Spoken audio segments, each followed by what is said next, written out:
하나님 말씀 보도록 하겠습니다. 누가복음 19장 41절로 44절까지입니다. 자막을 참조하시면서 4절을 우리 함께 합독하도록 하겠습니다. 41절부터 읽겠습니다. 가까이 오사 성을 보시고 우시며 이르시되 너도 오늘 평화에 관한 일을 알았더라면 좋을 뻔하였거니와 지금 내 눈에 숨겨졌도다. 날이 이를지라 내 원수들이 토둔을 쌓고 너를 둘러 사면으로 가두고 또 너와 및 그 가운데 있는데 자식들을 땅에 메어치며 돌 하나도 돌 위에 남기지 아니하리니 이는 내가 보살핌 받는 날을 알지 못함을 이남이니라 하시니라. 아멘. 오늘은 종려주일로 주일을 지킵니다. 예수님 당시에 바로 오늘 주일이지요. 이날 예수님이 예루살렘 성에 마지막으로 입성을 하게 됩니다. 그리고 나서 이제 돌아오는 한 주 동안 유대인들과 많은 변론을 하면서 온갖 그러한 고난을 받게 됩니다. 그리고 이제 6월절 날 예수님은 십자가에 죽으십니다. 해마다 이렇게 한 번씩 종료주일을 우리가 기억하면서 이렇게 지키게 되는데요. 매년 이렇게 하다 보니까 자칫 잘못하면은 그냥 습관적으로 지나갈 때가 많이 있습니다. 어떤 큰 의미를 두지 않고 습관적으로 이런 부분들을 그냥 지낼 때가 너무 많이 있는데 오늘만큼은 2021년도만큼은 그렇게 하지 마시고 뭔가 특별한 하나님의 임재 속에서 아주 은혜를 받는 또 마음에 깊이 새겨지는 그런 종려주일을 지키시기를 간절히 축복합니다. 우리가 계속해서 예루살렘 성 입성하는 것은 이제 많이 들었고 또 성경을 많이 읽어서 잘 알고 있습니다. 가장 마음에 새겨지는 것은 우리 예수님이 예루살렘 성 입성할 때 보니까 나귀 타고 입성하죠. 나귀 타고. 그런데 이것은 스가랴서에 나와 있는 그 말씀을 그대로 이루면서 예루살렘 성을 입성을 하게 됩니다. 그 전에는 갈릴리에서부터 이렇게 예루살렘 온 유다를 다니면서 천국 복음을 많이 전했습니다. 특히 3년 동안 예수님의 공생이라고 하는데 이 3년 동안 굉장히 열심히 우리 예수님은 주무시지도 아니하시면서까지 복음을 전하고 계속 한 영혼이라도 구원하기 위해서 몹시 열심히 그렇게 살았습니다. 그렇지만 이제 마지막으로 예루살렘 성을 입성할 때는 다르지요. 인류를 구원하기 위한 그 마지막 예루살렘 성 입성. 그래서 한 주 동안 하나님의 말씀과 고난 속에서 지내다가 이제 결국 구원을 위한 십자가 이루고 계시는 것입니다. 예루살렘에 입성할 때 나귀를 타고 입성하는데 이제 군중들을 바라보세요. 군중들은 어떻게 했습니까? 종려가지를 들고 호산나 다윗의 자손이요. 호산나 우리를 구원하소서 그 뜻이에요. 호산나 다윗의 자손이요 하면서 그들은 환호를 했습니다. 엄청난 장면이죠. 한두 명이 아니에요. 좀 잡아 200만 명이 넘는다는 거예요. 모인 무리들이. 그러니까 얼마나 많은 무리들입니까? 그런 모습으로 예수님이 나귀를 타고 이제 입성을 하게 되는 거예요. 자, 우리가 잘 알고 있는 예수님의 예루살렘성 입성의 그 모습입니다. 오늘은 이제 조금 더 폭을 넓히고 조금 더 구체적으로 우리가 예수님의 예루살렘성 입성을 좀 조명해 봤으면 좋겠습니다. 그래서 예루살렘 입성하는 그 모습을 두 가지로 나눠서 이렇게 좀 생각을 했으면 좋겠습니다. 하나는 그 군중들이죠.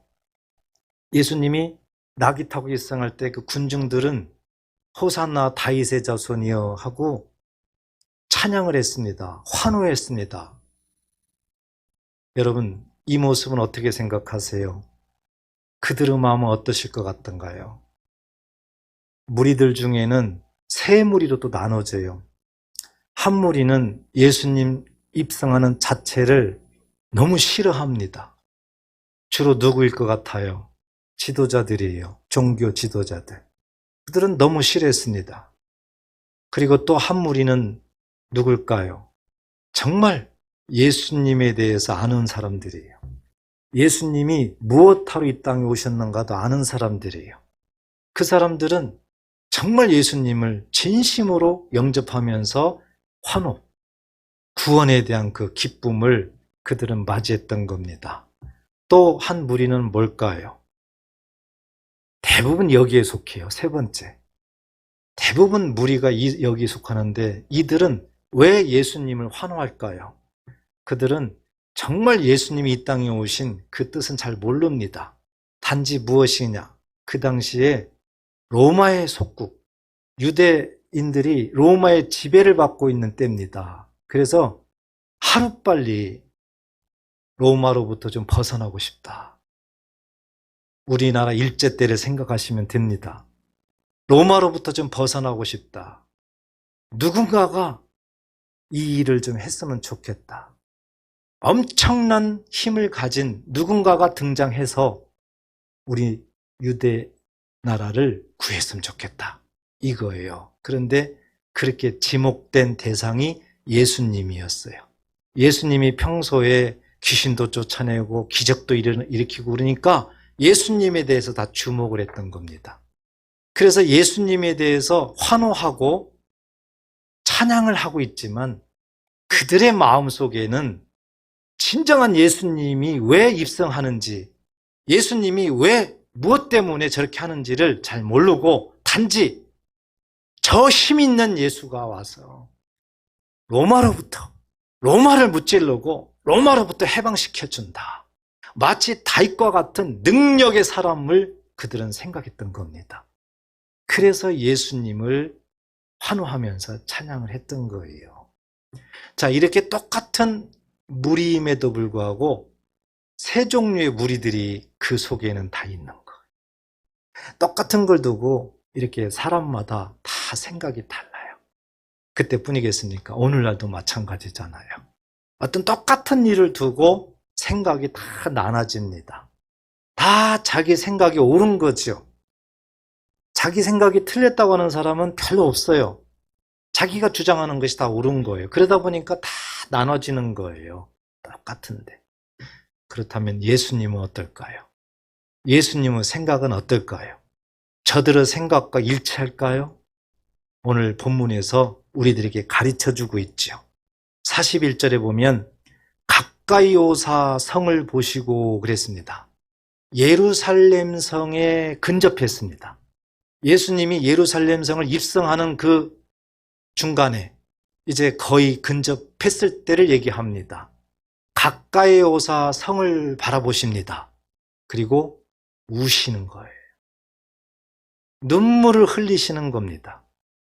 예수님께서 이렇게 예루살렘 성에 입성할 때 보니까 눈물을 흘리세요. 그러면은 그 무리들은 이렇게 서로 자기 생각대로 어떤 사람은 예수님 오는 걸 싫어하고 어떤 사람은 정말로 예수님을 믿고 어떤 사람들은 대부분 사람들은 로마로부터 유대 나라가 좀 벗어났으면 좋겠다. 해방됐으면 좋겠다. 그런 대상으로 예수님을 맞이하는 사람도 있고 그랬었습니다. 그렇지만 예수님은 달랐어요. 예수님은 그 마음속에 정말 복잡함, 비통함, 애통함이 있었어요. 그래서 우신 거죠. 우리가 눈물을 생각해 보면 알잖아요. 살면서 눈물을 안 흘리는 사람은 없을 겁니다. 눈물은 참 다양하게 눈물을 흘리죠. 정말 기쁠 때에도 눈물이 나오죠. 정말 슬플 때에도 눈물이 나와요. 여러 가지 감동을 받을 때도 눈물이 나와요. 아무튼 눈물이 많은 사람은 여러 가지 패턴으로 눈물을 많이 흘려요. 우리는 이렇게 눈물과 우리 인생은 뗄 수 없는 관계입니다. 눈물은 누구나 다 항상 흘리게 되어 있습니다. 예수님도 눈물을 흘렸어요. 예수님은 하나님의 아들이거든요. 그렇지만 예수님은 우리와 똑같이 육신을 입고 이 땅에 오셨습니다. 인성을 가지셨어요.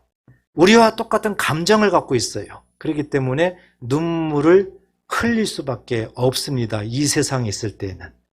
자, 예수님의 눈물은 무엇일까? 예수님은 왜 눈물을 흘리실까? 눈물의 그 뜻이 무엇일까? 우리는 이것을 오늘 좀 알아야 됩니다. 여기서 우시며, 이것은 원어적으로 보면 매우 비통한, 통곡하는 겁니다. 우신다. 매우 비통한 거예요. 매우 통곡하는 거예요. 그래서 예수님은 눈물을 흘리는데, 오늘 말씀을 한마디로 일단 왜 예수님이 눈물을 흘리실까 정리하면은 멸망을 당하고 있기 때문에, 유대인들이 멸망하기 때문에 그렇습니다. 유대인들이 심판을 받기 때문에 예수님이 이렇게 눈물을 흘리고 있다는 것을 우리에게 말씀을 합니다. 오늘 본문 우리가 읽었던 것은 예수님이 말씀에 멸망한다, 심판을 당한다, 멸망과 심판에 대한 예수님의 말씀입니다. 우리 예수님은 이 땅에 오셔서 정말 열심히 복음을 전했잖아요. 유대인들한테 온통 다니면서 정말 열심히 복음을 전했잖아요. 그럼에도 불구하고 예수님을 끝까지 믿질 않습니다. 예수님을 끝까지 믿지 않아요. 예수님이 이 세상에 항상 영원히 있는 건 아니잖아요. 아버지의 뜻을 이루기 위해서는 십자가에 죽으셔야 된단 말입니다. 그때가 왔는데 이때까지도 예수를 믿지 않는 거예요. 예수님의 말씀을 귀담아 듣지 않는 거예요. 그렇기 때문에 이제 유대인들은 멸망할 수밖에 없다는 것을 말씀을 하는 거죠. 오늘 본문에 보면 42절 보면 이르시되 너도 오늘 평화에 관한 일을 알았더라면 좋을 뻔하였거니와, 바로 예수님을 설명하고 있는 거예요. 평화에 관한 일. 우리 예수님은 이 땅에 오셨을 때 세상을 구원하기 위해서 십자가 죽음으로 모든 죄와 허물을 다 용서하시고 우리를 구원하기 위해서 하나님과 하나가 될 수 있도록, 하나님과 평강할 수 있도록 우리 예수님은 이 땅에 평강의 왕으로 오심을 믿으시기 바랍니다. 화평의 왕으로 오셨어요.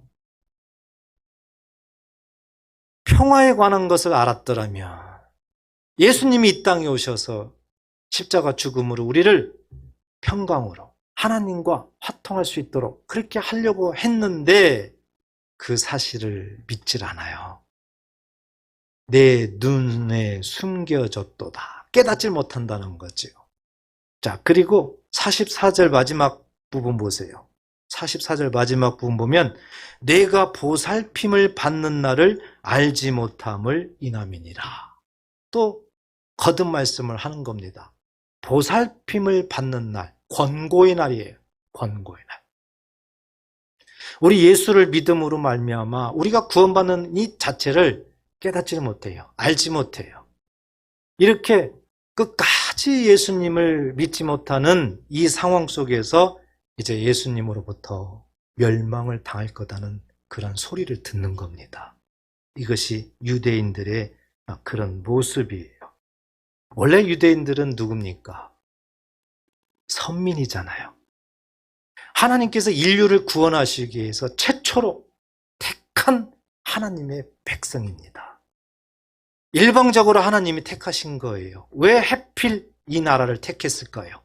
신명기 7장 7절에 보면 가장 약한 나라예요. 가장 수요가 적은 나라입니다. 가장 약하기 때문에 우리 하나님께서 그 민족을 택한 겁니다. 그래서 하나님의 권능으로, 하나님의 은혜로 이 민족을 먼저 구원하려고 하는 겁니다. 구원하시고 그것을 많은 열방이 바라보게 만들면서 열방까지도 구원하려고 하는 것이 하나님의 뜻이었던 것이지요. 그래서 유대인들은, 이스라엘 민족들은 하나님 앞에 택한 선민이었어요. 이렇게 하나님의 은혜를 받았으면은 늘 감사하고 기뻐하고 하나님을 잘 따라가야 맞잖아요. 그렇지 않을까요? 정말 은혜를 받았으면 그 은혜를 잊지 말고 비가 오나 눈이 오나 슬프나 즐거우나 기쁘나 늘 따라가야 맞는 거죠. 그게 인생이 아닙니까? 그런데 이스라엘 백성들은 왠지 거꾸로 가요. 청개구리처럼 거꾸로 갑니다. 그리고 입술로는 아버지 하나님을 찾아요. 실질적으로는 하나님과 거꾸로 가요. 오히려 우상을 섬깁니다. 완전히 하나님의 진노의 대상이에요. 하나님께서 이 모습을 보시고 계속해서 말씀을 통해서, 선지자를 통해서 나는 여호와라, 나는 너희 하나님이라, 나는 너를 구원하는 자라 계속 외칩니다. 어느 정도까지 하면은 돌아와야 되건만 절대 돌아오질 않아요. 참 그 모습을 우리가 상상할 수가 있는데, 그러한 이스라엘 민족을 향하여 하나님께서 이렇게 말씀하세요. 이렇게. 자, 이사야서 보세요. 이사야서 48장 4절 보세요. 한번 읽어볼까요? 내가 알거니와 너는 완고하며 내 목은 쇠 힘줄이요 내 이마는 노시라. 보세요. 하나님이 이스라엘 민족들에게 저렇게 표현하고 있어요. 끝까지 하나님 앞에 돌아오지 않고 아무리 말을 해도 듣지 않고 회개하지 않고 그 모습인데 뭐라고 그래요? 너는 완고하다. 참 완악하다는 겁니다. 어찌 보면 이방 사람들, 아주 대표적인 게 애굽왕 바로 아닙니까? 그렇게 재앙을 맞으면서 그렇게 죽을 상황까지 갔으면서도 하나님을 인정하지 않고 하나님 앞에 무릎을 꿇지 않아요. 애굽왕 바로. 그런데요, 이스라엘 민족이 누구였어요? 하나님께서 택한 선민이었잖아요. 하나님 앞에 은혜를 받은 자거든요. 그런데 이 백성들도 하나님을 모르는 이방 사람들하고 똑같다는 거죠. 완고하다. 자, 완고하다는 것을 더 구체적으로 표현을 하죠. 내 목은, 우리 사람의 이 목에다가 비유를 해요. 내 목은 쇠 힘줄이요 그랬어요. 쇠 힘줄. 여러분, 쇠 생각해 보세요. 쇠는 강하죠. 쇠는 휘어지질 않죠. 우리 목이, 이스라엘 백성들 목이 쇠로 되어 있다고 생각해 보세요. 그럼 어떻게 되겠어요? 고개 숙일 수가 없죠. 숙이질 않죠. 교만을 상징해요. 교만. 아무리 하나님께서 말씀을 해도 참 교만한 백성이구나. 정말 교만하구나. 내 몫은 쇠 힘줄이요. 또 뭐라고 그럽니까? 뇌 이마는 노시라 그랬어요. 놋도 생각해 보세요. 어찌 보면 쇠와 놋을 이렇게 등장을 시키죠. 놋도 아주 강하죠. 놋도 굉장한 힘을 상징해요. 그래서 때로는 이 놋을 하나님의 능력, 예수님의 힘을 상징하기도 합니다. 그렇지만 이 놋은 뚫고 들어갈 수가 없잖아요. 이 놋은 보세요. 이마의 놋이라. 이마가 완전 놋으로 둘러싸였다고 한번 생각해 보세요. 그 어떤 것이 그 이마로 뚫고 들어가려고 해도 들어갈 수 없죠. 그렇죠. 아무리 하나님 말씀을 머릿속에다가 집어넣으려고 해도 들어가질 않는 거예요. 왜요? 놋으로 쌓였기 때문에. 무엇을 말해요? 역시 교만. 하나님은 이스라엘 백성들, 하나님의 선민으로 삼았던 이 백성들이 참 교만하다. 하나님이 교만하다는 말은 뭡니까? 하나님 말씀에 불순종한다. 하나님 말씀대로 따라가질 않는다. 하나님을 진노시킨다. 이것을 하나님은 교만하다고 하는 거예요. 교만. 이렇게 이스라엘 백성들이 선민으로 택함을 받았지만 하나님이 보셨을 때는 참 교만하다. 완고하다. 그렇게 이스라엘 백성들에게 하나님은 말씀을 하고 있는 거예요. 그래서 하나님이 계속 돌아오게 만들려고 했지만 끝내는 돌아오지 않으니까 하나님이 멸망을 예고하고 심판하겠다고 말씀하잖아요. 그래서 역사적으로 보면은 북이스라엘도 아수르 나라에 의해 가지고 멸망을 당하잖아요. 하나님 말씀대로. 그리고 남유다도 바벨론 나라에 의해 가지고 70년 동안 포로 생활을 하잖아요. 엄청난 하나님의 그 심판을 받게 됩니다. 왜 이럴까요? 하나님이 택하시고 하나님이 그렇게도 은혜를 주셨는데 그 은혜를 다 까먹었어요. 다 버렸어요. 그리고 완전 현실적이에요. 완전히 하나님과 반대로만 살아요. 그렇게 부르짖어도 대답도 하지 않고 외면하고 오히려 반대로 나갑니다. 그 결과예요. 그 결과. 그래서 죄의 대가는 반드시 지불되는 겁니다.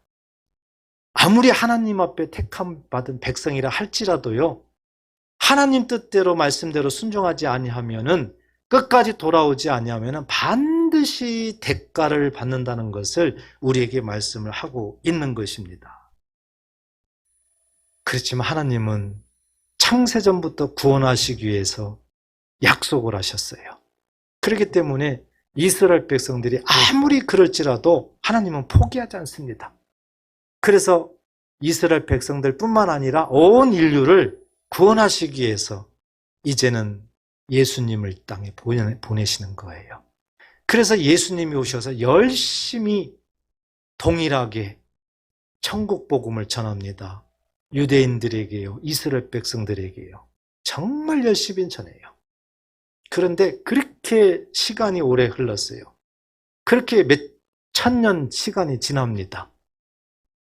그런데 어쩌면 그렇게도 동일하게 변하질 않을까? 어쩌면 강박함이 끊임없을까?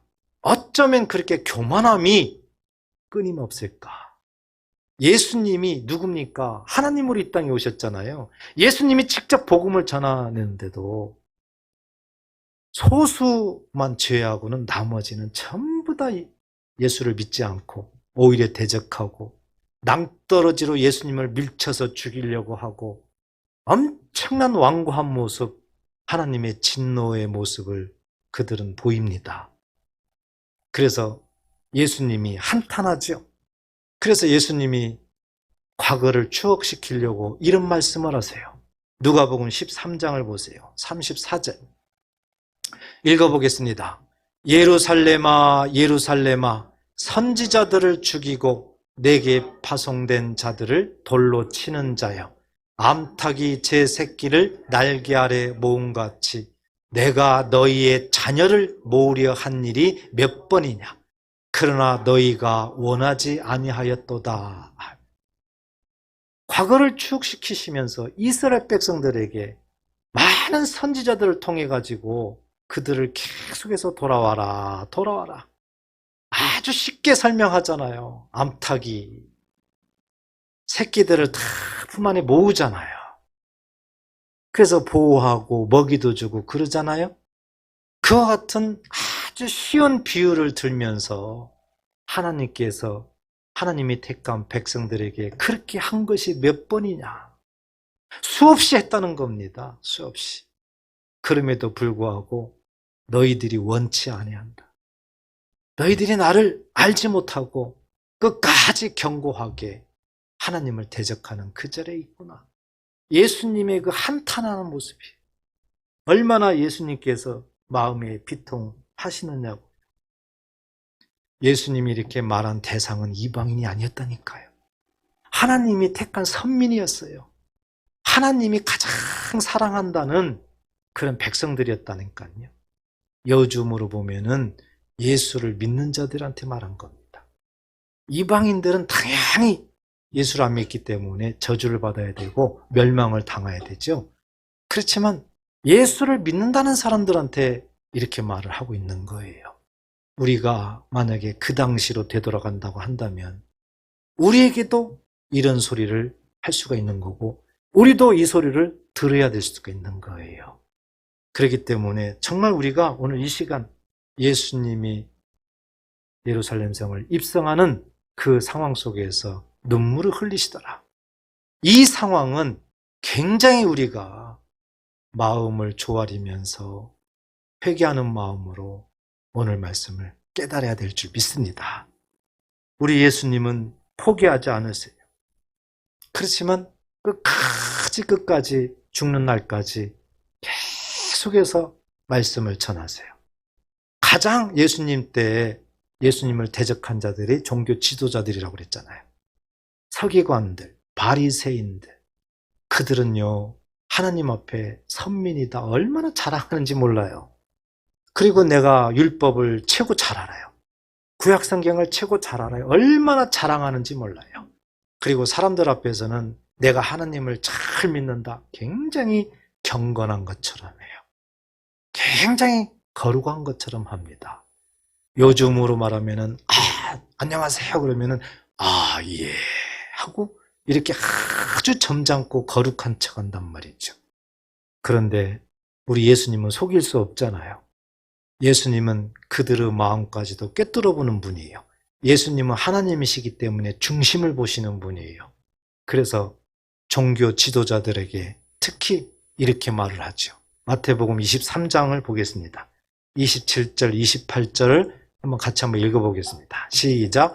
화 있을진저 외식하는 서기관들과 바리새인들이여 회칠한 무덤 같으니 겉으로는 아름답게 보이나 그 안에는 죽은 사람의 뼈와 모든 더러운 것이 가득하도다.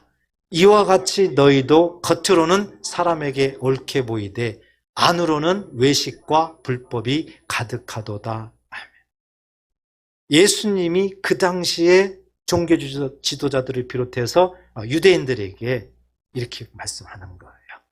너희는 겉과 속이 다르다.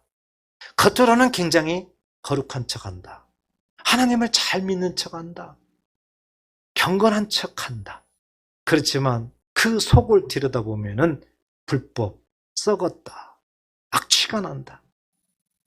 하나님으로부터 엄청난 진노를 받아야 되는 대상이다. 말씀을 합니다. 끝까지 예수님 앞에 저런 모습으로 유대인들이 아주 잘났다는 모습으로 걸어가고 있어요. 예수님의 말씀을 절대적으로 듣질 않아요. 끝까지 회개하지 않아요. 예수님이 예루살렘 입성할 때까지 이 모습이에요. 이 모습. 그러니 예수님이 얼마나 그들이 불쌍하고 그들이 구원을 받아야 되는데 하나님의 백성인데 하나님 앞에 은혜를 받고 선민으로 택함받은 백성인데 왜 저럴꼬? 우리도 그렇잖아요. 정말 누구나 다 자식 사랑하잖아요. 자식이 잘 되기를 다 바라잖아요. 자식 안 되기를 바라는 부모가 어디 있겠어요. 그래서 자식이 늘 잘 되기를 바라면서 기도하면서 그렇잖아요. 그러면은 그 모습대로 자식이 잘 성장하면은 얼마나 좋아요. 얼마나 하나님 앞에 기쁨이에요. 어떤 자식은 그럼에도 그걸 몰라요. 그 사랑도 몰라요. 그리고 자꾸 엉뚱한 길로 가요. 그리고 늘 마음에 근심하게 만들어요. 그러면 부모 마음은 어때요? 참 안타깝고 애통하고 비통하잖아요.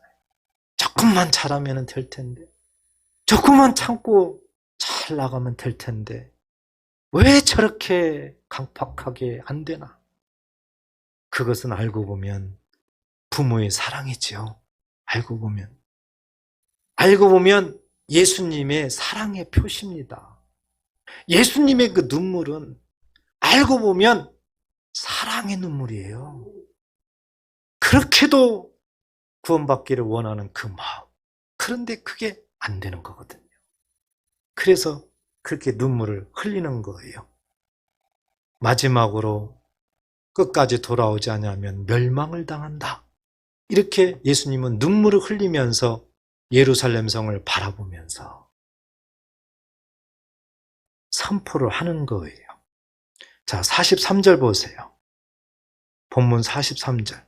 날이 이를지라. 여기서 날은 멸망의 날을 상징하는 거예요. 심판의 날을 상징하는 거예요. 멸망한 날이 다가온다는 겁니다. 내 원수들이 그랬어요. 내 원수들. 유대인들의 원수들이 토둔을 쌓고 너를 둘러 사면으로 가두고 이것은 예루살렘 성을 포위할 거다는 거죠. 누가요? 내 원수. 그 당시 원수는 누구예요? 로마예요. 로마군들이 예루살렘 성을 점령하기 위해서 토둔을 쌓는답니다. 그리고 완전히 포위를 한다는 거예요. 포위한다는 겁니다. 이렇게 되면 어떻게 됩니까? 밖으로 나올 수가 없지요. 밖으로 나올 수가 없어요. 밖으로 못 나오면 어떻게 돼요? 시간이 흐르다 보면은 양식이 떨어지잖아요. 양식이 떨어져요. 그렇게 되면은 내부에서 그 양식 때문에 얼마나 고난이 오겠습니까? 먹을 게 없으니.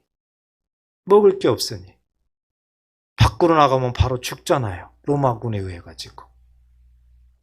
그래서 그 당시에 굶어 죽는 사람도 참 많았고요. 심지어는 성경에는 기록되어 있지 않지만 유대 전쟁사에 보면은 자식을 잡아먹는 사건까지도 나와요. 왜 그래요? 먹을 게 없으니까. 엄청난 재앙이지요. 예수님이 이 말씀을 예고하고 있는 거예요. 예고. 그 뒤에 나오죠. 그런 사건이 44절 보세요. 또 너와 및 가운데 있는 내 자식들을 땅에 메어 치며 그랬어요.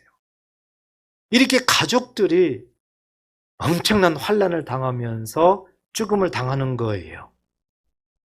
그리고 또 그 다음에 뭐예요? 돌 하나도 돌 위에 남기지 아니하리라 그랬습니다. 이것은 예루살렘 성이 파괴된다는 것을 말해요. 예루살렘 성이 완전 파괴된다. 그러니까 예루살렘 성을 생각해 보세요. 예루살렘 성 안에는 수많은 사람들이 살고 있어요. 수많은 사람들이. 그런데 그 사람들이 전부 다 고난과 환난 속에서 죽임을 당한다는 거죠. 그리고 예루살렘 성 자체도 파괴된다는 거예요. 이것을 예수님이 예루살렘 성 입성할 때 예언을 하는 겁니다. 예수님은 하나님이시죠. 전능하시죠. 앞에 무슨 일이 일어날까를 예수님은 아는 겁니다.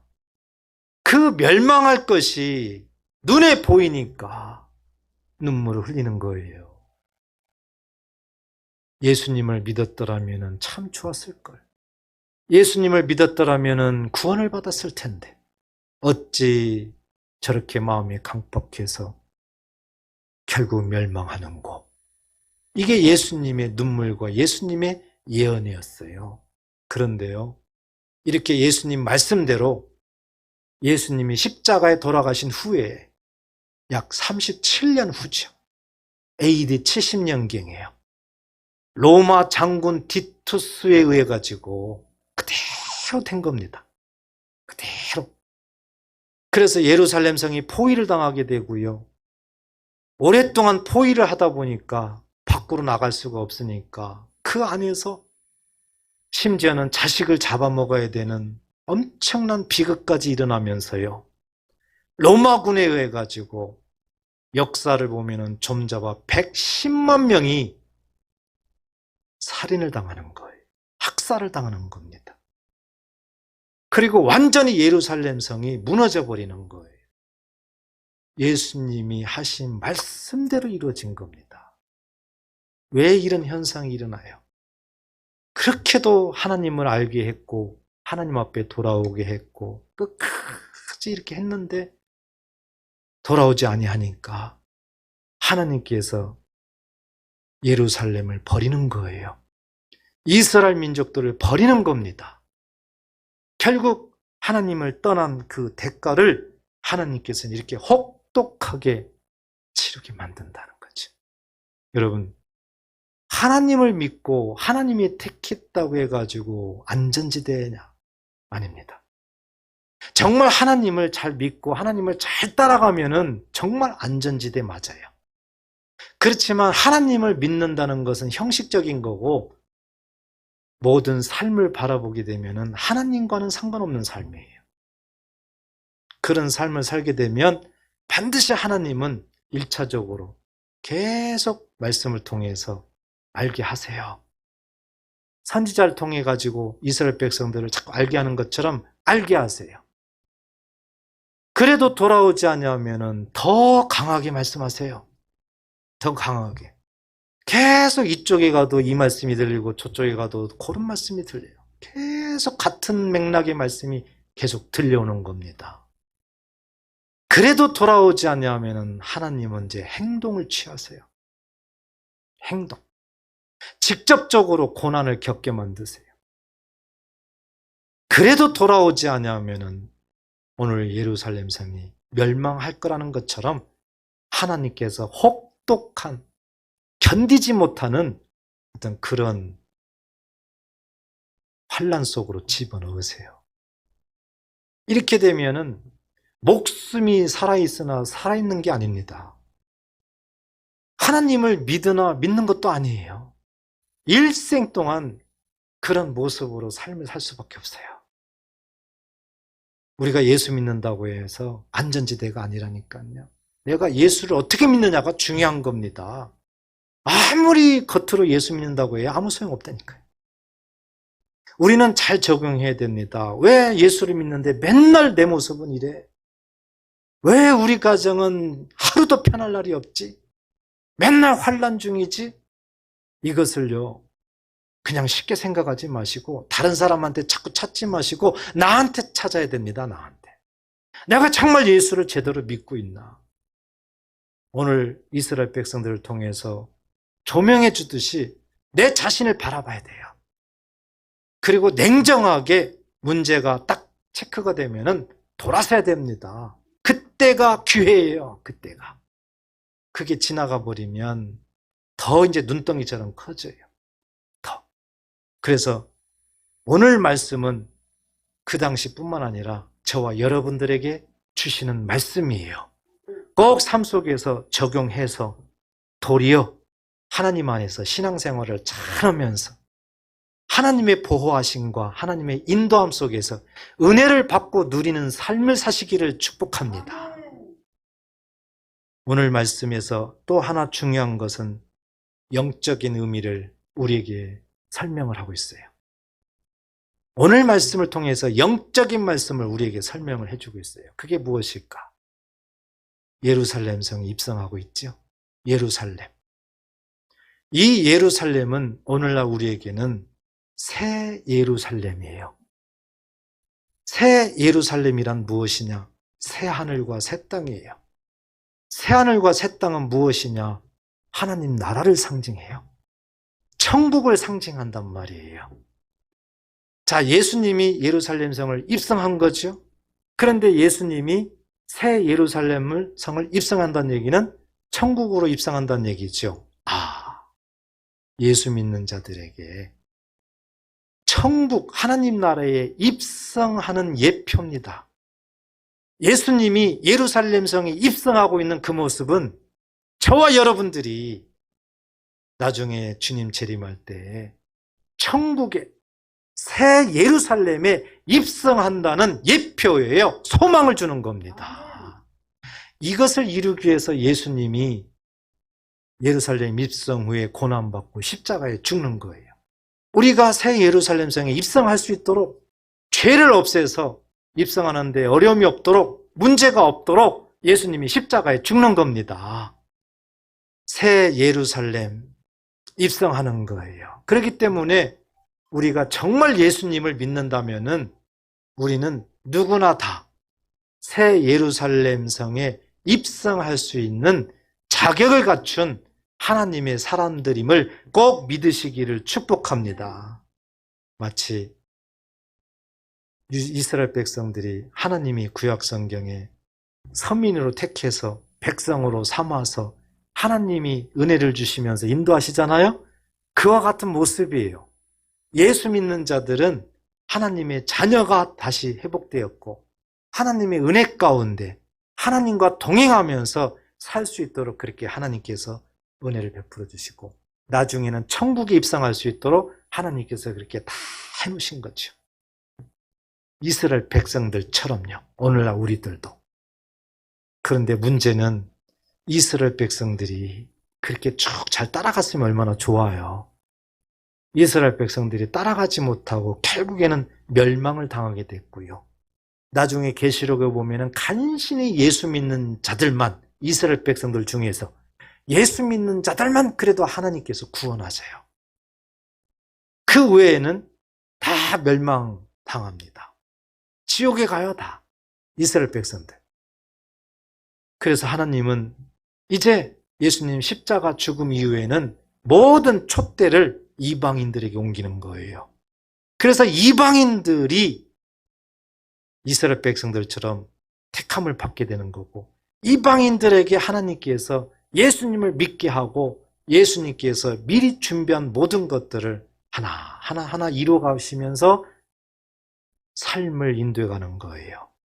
예수님께서. 자, 이렇게 엄청난 하나님의 은혜를 우리에게 주셨어요. 문제는 유대인들처럼 혹시라도 된다면 심각한 또 문제가 오는 겁니다. 예수를 믿는다고 하면서도 유대인들처럼 하나님 앞에 참 완악하다. 네 목이 마치 쇠줄 같구나. 네 머리가 놋 같구나. 만약에 이렇게 한다면은 이스라엘 백성들처럼 그 결과가 뻔한 거거든요. 그렇기 때문에 오늘날 우리는 이스라엘 민족을 바라보면서 우리가 교훈을 삼고 우리가 정말 정신 차리고 예수를 믿어야 되는 거예요. 이미 우리에게 이렇게 허락하셨는데, 이미 예루살렘성 입성하는 그 모습을 통해서 우리도 천국에 입성할 수 있는 것을 그림표를 그려줬는데, 그것을 망각하고 자꾸 세상이 좋아서 하나님 중심이 아니라 자꾸 내 중심으로 말씀 따라가는 것이 아니라 세상 따라가고 이런 것을 계속해서 하게 되면은 끝까지 하나님은 구원하시기 위해서 노력하지만 영원한 것은 아니다. 어느 때가 되면은 하나님께서 징계하신다는 거죠. 채찍을 가신다는 거죠. 그래도 안 되면은 하나님께서 멸망시키는 거예요. 그렇기 때문에 오늘 말씀은 저와 여러분들에게 주시는 말씀이에요. 이제 우리가 마음속에 하나 결심해야 될 것은, 정말 예수를 잘 믿어야 되겠다. 뒤집어서 얘기하면은 예수님을 근심하게 하면 안 되는구나. 예수님을 근심하게 하면 안 돼요. 부모에게 자식이 자꾸 근심하게 하면은 좋을 수가 없어요. 항상 편안할 수도 없고 그렇잖아요. 그래서 예수님을 근심하게 하면 안 돼요. 더 구체적으로 설명하면 예수 이름으로 예수 믿는 자들에게 성령이 오셨잖아요. 믿으십니까? 그렇기 때문에 성령을 근심하게 하면 안 돼요. 그래서 우리가 정말 마음에 오늘 한 가지는 예수님을 근심하게 하면 안 된다. 성령을 근심하게 하면 안 된다. 이것을 꼭 결단하시기를 간절히 축복합니다. 에베소서 4장 30절 보세요. 에베소서 4장 30절. 하나님의 성령을 근심하게 하지 말라. 그 안에서, 성령 안에서 너희가 구원의 날까지 인치심을 받았느니라. 인치심은 도장이에요. 도장 꽉 찍은 겁니다. 완벽하게 천국에 입성할 때까지 하나님은 이렇게 우리에게 큰 은혜를 주셨단 말입니다. 이것을 망각하고 이스라엘 백성들처럼 자꾸 다른 데로 가버리면, 하나님의 근심, 예수님의 근심이 되게 되면 결국 돌아오는 것은 회초리밖에 없다니까요. 그것도 모자라요. 결국에는 멸망할 수밖에 없어요. 그래서 성령을 근심하게 하면 안 돼요.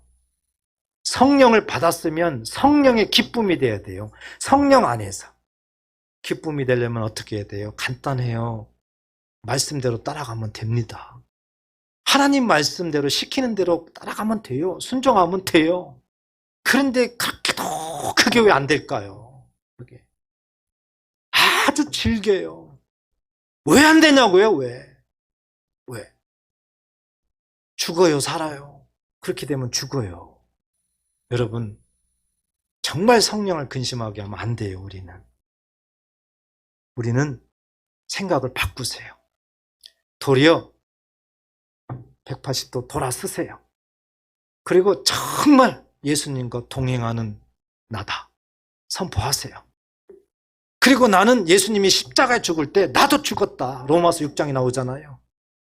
그러니까 이제는 다 그냥 맡기고 예수님 중심에 나는 삶을 살아야 된다. 도리어 마음을 바꾸세요. 결단하세요. 할 수 있어요. 결단을 안 해서 그렇죠. 뭔가 끈을 하나 미련이 남아가지고 남겨놔서 그렇죠. 과감하게 결단하세요. 과감하게.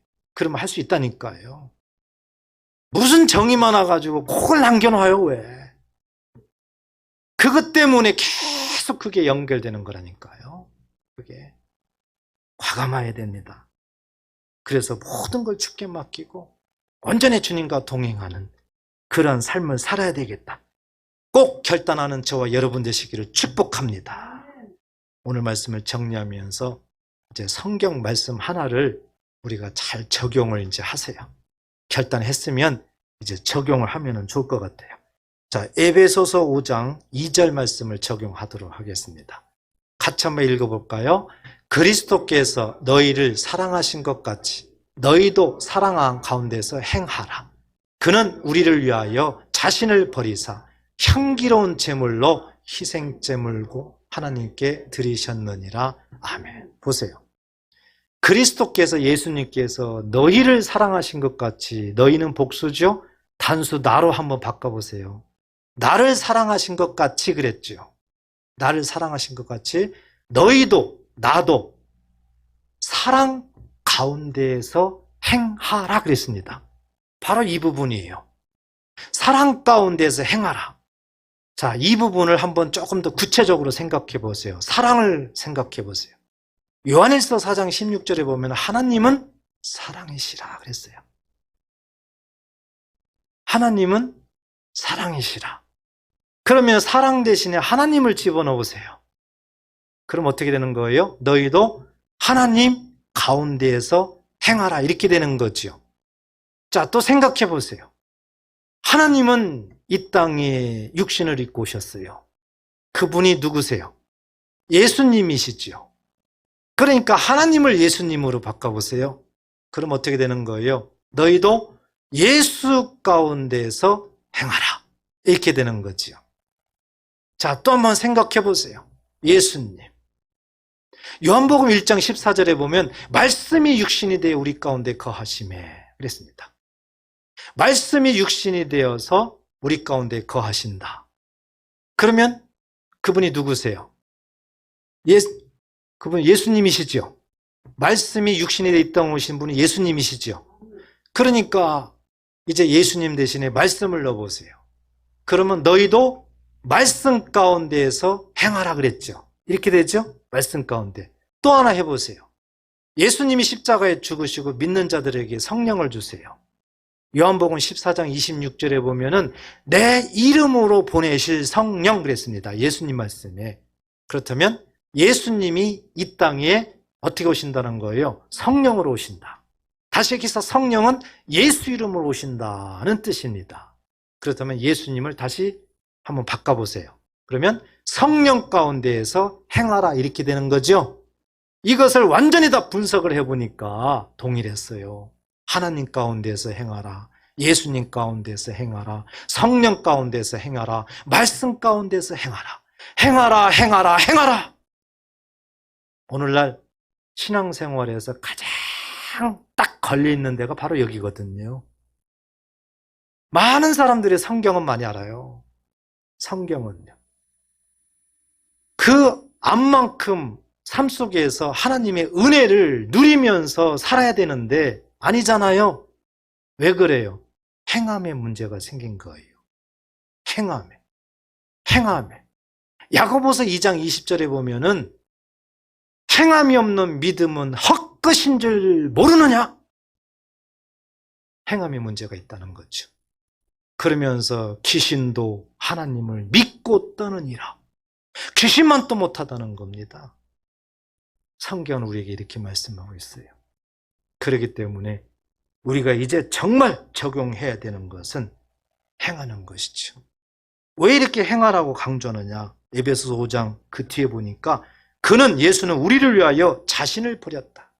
십자가에 죽었다는 거죠. 향기로운 제물과 희생 제물로 십자가에 죽었다는 겁니다. 우리를 구원하시기 위해서 희생 제물이 됐다는 거예요. 희생했다는 거예요. 이 모든 것들이 다 이렇게 됐기 때문에 우리는 예수 안에서 성령 안에서 말씀대로 행하라는 거지요. 그래서 오늘 말씀 우리가 마음속에 잘 새기면서 예루살렘 입성하는 그 모습, 무조건 찬양하고 호산나 다윗의 자손이여 이렇게 찬양하는 것으로 끝날 거냐? 아니잖아요. 그 이면에 예수님의 그 마음을, 생각을 오늘 우리가 봤더니 눈물을 흘리고 있잖아요. 겉으로는 굉장히 환호 속에서 환영받으면서 예루살렘 성을 들어가고 있는 것 같았는데, 예수님도 막 기뻐서 어떻게 해야 되는 것 같았는데 아니잖아요. 완전 반대잖아요. 예수님은 비통하며 애통하며 눈물을 흘리며 예루살렘 성에 입성하고 있잖아요. 혹시라도 우리도 예수 믿으면서 나를 보시고 예수님은 어떤 모습일까? 나를 보시고 비통해 할까? 나를 보시고 눈물을 흘릴까? 나를 보시고 슬퍼할까? 우리는 생각해 봐야 됩니다. 아니면 나를 보시고 기뻐할까? 나를 보시고 누구야? 착하고 신실한 내 아들아, 딸아, 그러실까? 우리는 이 시간 생각해 봐야 됩니다. 더 늦기 전에 생각을 해야 됩니다. 지금 시대는 정말 어려운 시대가 왔습니다. 영적으로 타락하고 마지막 시대에 왔어요. 우리 시대에 예수님이 재림할지 알 수가 없어요. 우리는 늘 깨어 있습니다. 우리가 오늘 찬양했잖아요. 문들아 머리를 들어라. 그게 무슨 뜻이에요? 문들아, 마음. 사람들 마음. 머리 들어라. 깨어 있으라는 거예요. 마음문을 열으라는 겁니다. 문들아, 머리 들어라. 어떤 문자적으로만 보면은 그게 말이나 됩니까?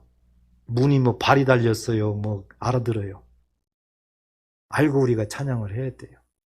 우리 예수님 잘 생각하면서 종려주에 오늘은 특별한 마음속에 새기면서 결단하는, 다짐하는 그러한 시간이 되시기를 축복합니다. 정말 예수님의 근심이 아니라 도리어 예수님의 기쁨이 되는 저와 여러분 되시기를 축복합니다. 기도하겠습니다. 하나님 아버지 감사합니다.